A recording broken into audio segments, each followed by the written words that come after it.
Bonjour et bienvenue dans ce journal de 12h30.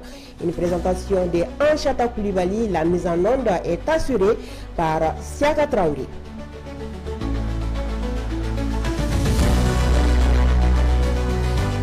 Certains de nos grands-parents sont tombés sous les balles de l'ennemi en voulant aider le peuple algérien.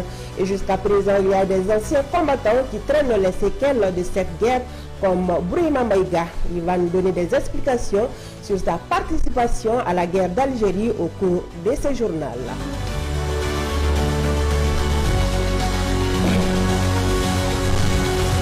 En cette période de forte chaleur, les réparateurs de climatiseurs, ventilateurs et d'humidificateurs se sentent satisfaits par rapport au marché. Pour en savoir plus, notre reporter nous fera le point après avoir sillonné quelques garages ici à Bamako. Voilà le sommaire de cette édition, les développements dans un instant. Une fois de plus, bonjour et bienvenue dans ce journal de la mi-journée. L'évaluation des actions sur le terrain, l'activation de nouvelles opérations plus adaptées au contexte dénommé Dougoukoloko d'une durée de 5 ans, ce sont là quelques points essentiels issus du Conseil supérieur de la défense nationale. Une rencontre hautement stratégique qui s'est tenue le vendredi dernier au palais de Koulouba. Les travaux étaient dirigés par le président de la transition, chef suprême des armées, le général d'armée Assimi Goïta. C'est ce qui nous dit notre reporter Abdoulaye Sakou. De l'assurance dans les postures, des stratégies en tête et un objectif clair.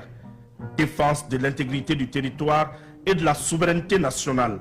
Les membres du Conseil supérieur de la défense nationale en conclave.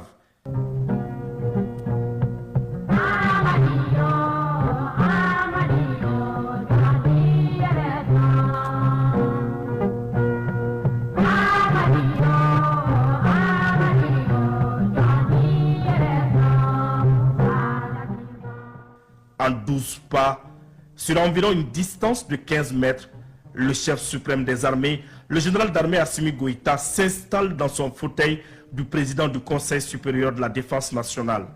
L'instance suprême des rencontres sur les questions de défense et sécurité. Notre pays est à la croisée des chemins et il faut agir à la fois sur le plan interne et international. Les experts de la stratégie, de l'opération et la tactique militaire vont affûter leurs armes dans une chaîne de commandement unie et unifiée.